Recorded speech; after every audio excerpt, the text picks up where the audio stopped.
લાલ કિતાબ, જેના સામાન્ય અને વૈજ્ઞાનિક ઉપાયો તમારા માટે પથદર્શક અવશ્ય બનશે. લાલ કિતાબ બનશે આપની સમસ્યાનો અંત, જેમાં આપના માર્ગદર્શક રહેશે શ્રી હરિવદનભાઈ ચોકસી.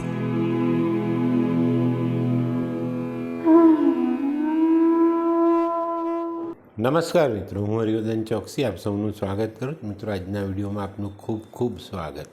મિત્રો, દર શનિવારે 11 વાગે આપણે એક સરસ વાર્તા સાંભળીએ, જેમાંથી આપણે કંઈક બોધ મળે એવી વાર્તાઓ અમે તમને આપીએ. પણ મિત્રો, હું ઘણીવાર કહી ચૂક્યો છું કે મને દુઃખ એ વાતનું થાય કે આટલા સરસ વિડીયો કોઈ સાંભળતું નથી. મિત્રો, આ અઠવાડિયે આપણે કંઈક એવી સમજદારીની વાત જાણીએ કે માણસ જીવનમાં ઘણીવાર સફળ થવા માટે ઘણા બધા પ્રયત્નો કરે છે, પણ પોતાના જીવનમાં આત્મવિશ્વાસની કમી હોય એના કારણે એ પાછો પડે છે. તો આત્મવિશ્વાસ કોને કહેવાય એનું એક સચોટ ઉદાહરણ આપણા ભારતમાં બન્યું છે. રમતમાં બની છે આ વાત, પણ ચોક્કસ આપણે જેને ક્રિકેટના ભગવાન તરીકે ઓળખીએ છીએ, સચિન તેંડુલકર, એના જીવનનો બહુ મૂલ્યવાન પ્રસંગ છે આ. પણ મિત્રો, માનવ જીવનમાં જો વિશ્વાસ કેળવવામાં આપણે આપણી જાત પર ભરોસો રાખીએ અને વિશ્વાસને કેળવી લઈએ તો ચોક્કસ આપણે સારી સફળતા મળે છે. આપણે કોઈ કામ કરવું છે, એ કામ અંગે આપણી પાસે જાણકારી છે, જ્ઞાન છે, બધું જ છે, પણ આપણે એને નથી સમજી શકતા, તો આપણે શું કરીશું? તો આ બાબતને જો આપણે આપણા જીવનમાં જોડીએ ને તો આપણે ઘણી બધી બાબતોમાં ખૂબ સારી સફળતા મેળવી જ શકીએ. ઘણીવાર આપણે કામની શરૂઆત કરીએ પણ આપણને વિશ્વાસ નથી કે ભાઈ આ કામમાં હું સફળતા મેળવીશ. શેના માટે? તમે જાતે કામ કરવાનો છો તો તમારો વિશ્વાસ એ કામ પર ટકેલો હોવો જોઈએ કે નહીં, આ કામ તો હું પૂર્ણ કરી જ લઈશ.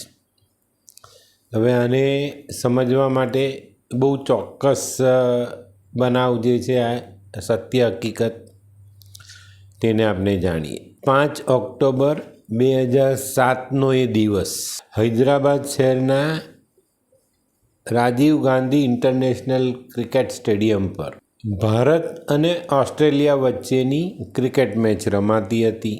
એક દિવસીય ક્રિકેટ મેચ હતી આ. ઓસ્ટ્રેલિયાએ પ્રથમ દાવમાં 290 રન કર્યા. હવે ભારતીય ટીમનો દાવ હતો. ભારતીય ટીમ આ લક્ષ્યાંકને પૂરો કરવા માટે મથામણ કરી રહેલી, અને એ મેચમાં જેના પર જીતનો દારોમદાર હતો એવો ખેલાડી આપણા ભારતમાં, જેને ક્રિકેટનો ભગવાન કહીએ છીએ આપણે, સચિન તેંડુલકર, એની પર હતો.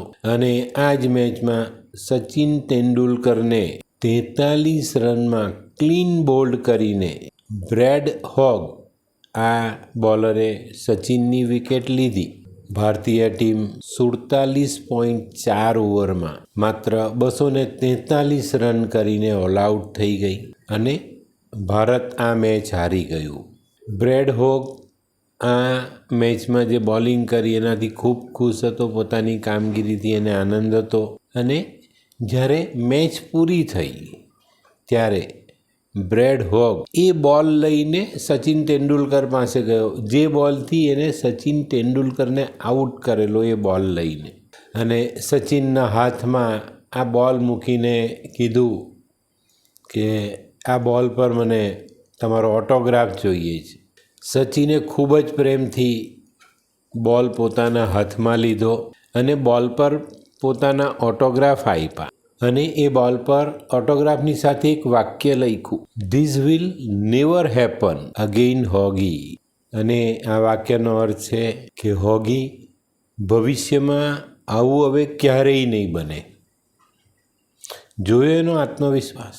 2007 પછી રમતો બાકી હતી. ઓસ્ટ્રેલિયાનો હોગ તેંડુલકર સામે ગમે ત્યારે બોલિંગ કરી શકતો હતો, પણ તે દિવસે આ ખેલાડીએ એને લખીને આપ્યું કે ભવિષ્યમાં હવે તું મારી વિકેટ ન લઈ શકે. અને ત્યાર પછી ઓસ્ટ્રેલિયન બોલર બ્રેડ હોગ તારીખ 2 માર્ચ 2008ના દિવસે વન ડે ક્રિકેટમાંથી નિવૃત્ત થયો ત્યાં સુધી 7 વન ડે અને 3 ટેસ્ટમાં હોગે તેંડુલકર સામે બોલિંગ કરી અને ઇતિહાસ આ વાતનો સાક્ષી બન્યો કે ત્યાર પછી હોગે તેંડુલકરની વિકેટ ક્યારેય લીધી નથી.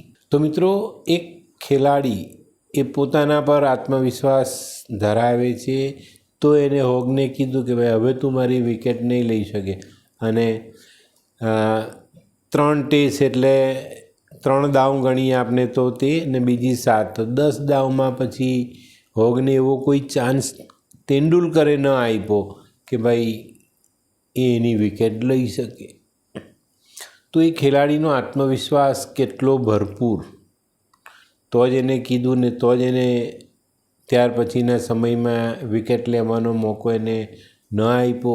જો આપણે પણ આપણા આત્મવિશ્વાસથી છલોછલ છીએ, મજબૂત છીએ, તો આપણા જીવનના કોઈ પણ પડકારને પહોંચી વળવા માટે આપણે સક્ષમ હોઈએ જ. અને ગમે તેવા પડકારને સ્વીકારવાનું સાહસ જે વ્યક્તિ કરે છે ને તે વ્યક્તિ જીવનની કોઈ પણ ઊંચાઈને પામી શકે છે અને આ બાબતમાં શંકાને કોઈ સ્થાન હોતું જ નથી. તો મિત્રો, માનવ જીવનમાં કોઈ પણ વસ્તુને મેળવવી છે તો એ મેળવવા માટેનો જે અભ્યાસ છે, જે પ્રયત્ન છે, એ જો આપણે કરીએ તો ક્યારેય એ વસ્તુ આપણાથી દૂર નથી જઈ શકતી. બધી જ વસ્તુ પ્રાપ્ત થાય. અભ્યાસથી જ આપણે જીવનમાં ગમે તેવી અઘરી વસ્તુઓ શીખી શકીએ જ. ધ્યાન, મૌન આવી જે એક જટિલ જે ક્રિયાઓ છે એને પણ આપણે પામી શકીએ, જેને પણ શીખી શકીએ, કરી શકીએ. અભ્યાસથી કોઈ પણ વસ્તુનો આપણે અભ્યાસ કરીએ, એની પર પ્રયત્ન કરીએ તો આ દુનિયામાં કોઈ વસ્તુ અશક્ય નથી.